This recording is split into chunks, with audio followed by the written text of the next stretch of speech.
grâce est un concept qui est très populaire de nos jours. On en parle beaucoup, surtout dans les milieux évangéliques. Et on voit la grâce comme... surtout, on associe la grâce au salut, donc au pardon des péchés, de nos péchés. Et on s'arrête là. Mais quand on lit les Écritures et quand on voit tout le long du Nouveau Testament, dans les lettres de Paul, dans les épîtres, à chaque fois, à la fin de ces lettres, il disait toujours que la grâce et la paix de notre Seigneur Jésus-Christ soient avec vous, que sa grâce soit avec vous.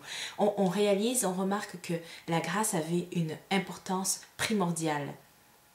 Si la grâce n'était là que pour le pardon des péchés, je pense que ce qui aurait été important, ça aurait été on l'aurait vu être mentionné seulement pour les gens qui avaient besoin d'être sauvés. Mais là, Paul, on voit que à la fin de ses lettres, à chaque fois qu'il s'adresse aux chrétiens, qu'il s'adresse à ses frères et ses sœurs, il leur souhaite que la grâce de Dieu, que la grâce de notre Seigneur abonde dans leur vie.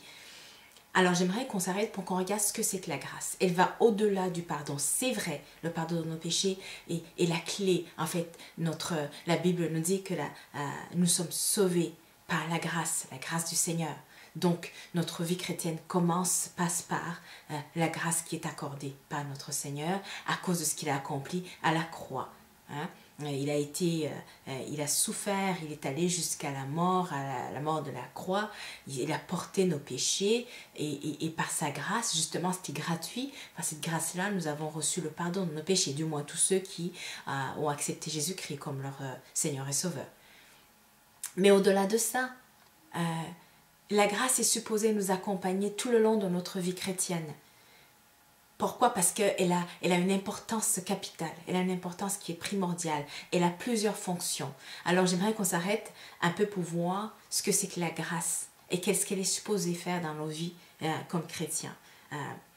Premièrement, comme on l'a vu, elle sauve. Et ça on le retrouve dans Éphésiens 2,5 qui dit que c'est par grâce que nous sommes sauvés. La grâce fortifie, la grâce nous inspire, et ça vous pouvez le trouver dans Colossiens 3,16 où on nous parle de nous exhorter les uns les autres sous inspiration de la grâce. Elle a fermé les cœurs.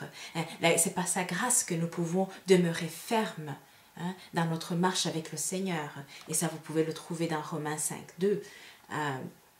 La grâce aussi nous permet de supporter la souffrance. Et vous allez le trouver dans 1 Pierre 2,20 et dans Philippiens 1,29.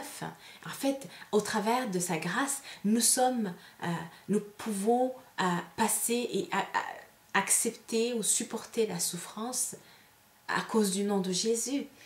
La grâce nous permet, c'est Paul qui le disait, c'est par sa grâce que je suis ce que je suis, dans le sens que la grâce nous permet en fait de grandir, de devenir de plus en plus conforme à l'image de Jésus-Christ. Et en fait, elle nous permet aussi d'accomplir ce que le Seigneur a prévu d'avance. La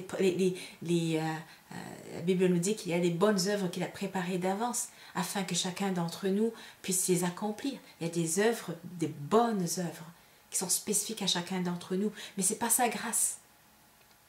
C'est sa grâce qui va nous permettre de les accomplir. Chacun de se positionner à sa place et d'accomplir ce qu'il y a à accomplir. Parce que de nos propres forces, on ne sera jamais capable de le faire. Parce que notre vie, chers amis, notre vie comme chrétien, ce que le Seigneur nous demande de faire est humainement impossible. Et donc ça nous prend sa grâce pour pouvoir accomplir toutes ces choses-là. La grâce aussi nous permet d'avoir un témoignage qui est puissant et que le Seigneur nous permet que le Seigneur passe au travers de nous pour avoir un témoignage qui va au-delà d'une vie naturelle, d'une vie simple de tous les jours. La Bible nous parle, je crois que c'est dans Actes 6,8, une parle d'Étienne, un homme rempli de sagesse et de grâce, par lequel le Seigneur opérait des miracles et des prodiges. Donc c'est la grâce du Seigneur qui a fait que le témoignage d'Étienne soit un témoignage qui était puissant. Donc tout ça, c'est la grâce qui permet que nous... Vous comprenez au travers de ça que nous avons besoin de sa grâce. Pas seulement au premier jour où nous avons cru, où nos péchés ont été pardonnés, mais sa grâce nous permet vraiment de croître, de grandir, d'être conforme, de progressivement être rendu conforme à l'image de Jésus-Christ. Voilà. Et une autre action qui est primordiale et capitale et qui est donnée par sa grâce, c'est le fait de ne plus être esclave du péché. Souvent aujourd'hui, il y a plusieurs personnes qui prêchent beaucoup sur la grâce, qui, dans leur façon de dire, on croirait que la grâce nous permet d'être exempts d'une obligation de vivre une vie sanctifiée, mais au contraire, Romains 6, 14 nous dit, car le péché n'aura point de pouvoir sur vous, puisque vous êtes non sous la loi, mais sous la grâce. C'est la grâce de Jésus-Christ qui permet justement que le péché n'ait point de pouvoir sur nous. Alors si aujourd'hui, vous dites que on n'est plus sous la loi, nous vivons sous la grâce, mais que au quotidien, vous êtes esclave du péché, quelque part, c'est que la grâce de Jésus-Christ n'est pas vraiment vivante et en action dans votre vie. Parce que cette grâce-là va vous permettre, va vous équiper, va nous permettre d'être esclave de Christ. Et quand on est esclave de Christ, on n'est pas esclave du péché. Voilà. Donc, cette grâce-là est comme une puissance et quelque chose de glorieux qui nous est donné par le Seigneur. Hein. Et d'ailleurs, la grâce, on ne se donne pas nous-mêmes la grâce. Elle nous vient d'en haut. La Bible nous dit que la grâce nous vient d'en haut. À chacun lui est donné la mesure du don de Christ. À chacun est donnée la grâce selon la mesure du don de Jésus-Christ. Ça, vous pouvez le trouver dans Éphésiens 4, 7. C'est le Seigneur. C'est le Seigneur, c'est notre Dieu qui nous donne, qui distribue cette grâce-là. Et elle est donnée à chacun d'entre nous, à chacun qui ont cru.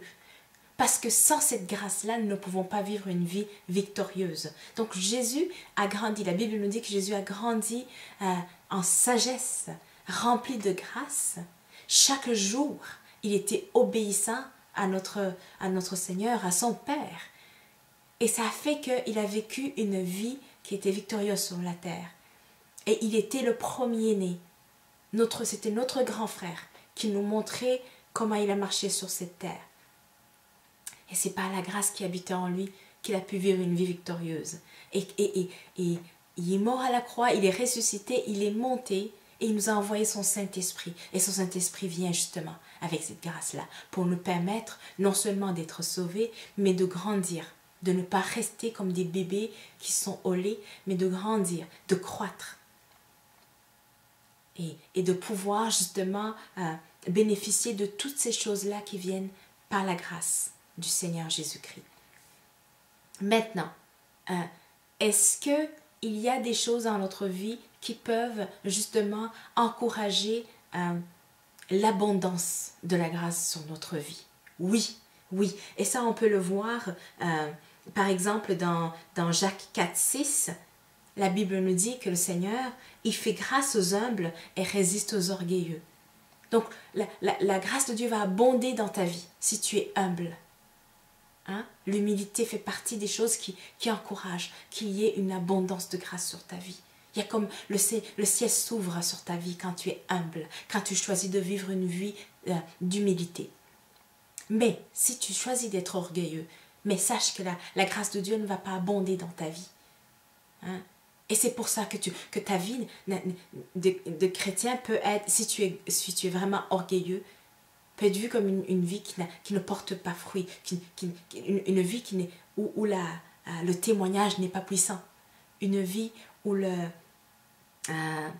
ton cœur n'est pas affermi, où tu es comme un arbre qui est comme sous des vents, hein, qui est penché à gauche et à droite selon ceux qui sont autour de toi, ou à la moindre persécution, tu trébuches, à la moindre tentation, tu trébuches.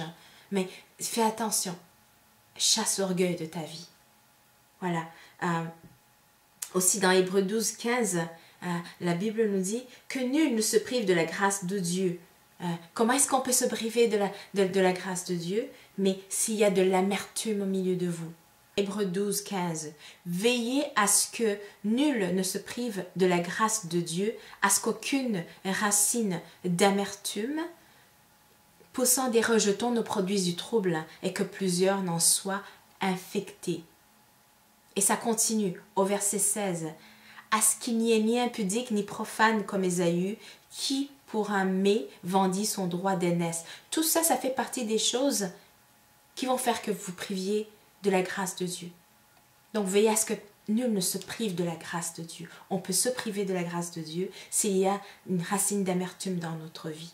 Si on vit une vie impudique, remplie d'impudicité. Et on parle ici de profane, une personne qui est profane, c'est une personne qui ne craint pas l'Éternel. Ça fait partie, ça ce sont des choses qui peuvent nous priver de la grâce de Dieu. Et donc, qu'est-ce que je peux vous dire aujourd'hui? Nous avons tous besoin d'avoir une vie remplie de la grâce du Seigneur. Et je vous le souhaite à chacun d'entre vous, afin que vous puissiez vivre une vie qui est victorieuse, une vie qui est sanctifiée. La sanctification et la grâce vont de pair. On ne peut pas parler de dire qu'on est dans une ère de grâce et que ça soit utilisé comme un prétexte pour pécher. Parce que justement la grâce est là pour nous enlever ou briser le joug du péché sur notre vie.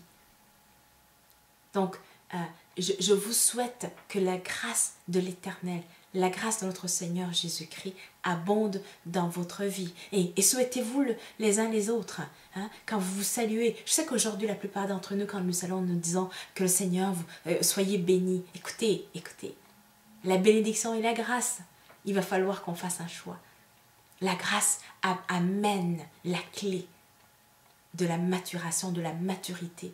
C'est la clé d'une vie chrétienne qui est visible et qui a un impact autour de nous, alors que sa grâce abonde dans votre vie. Amen.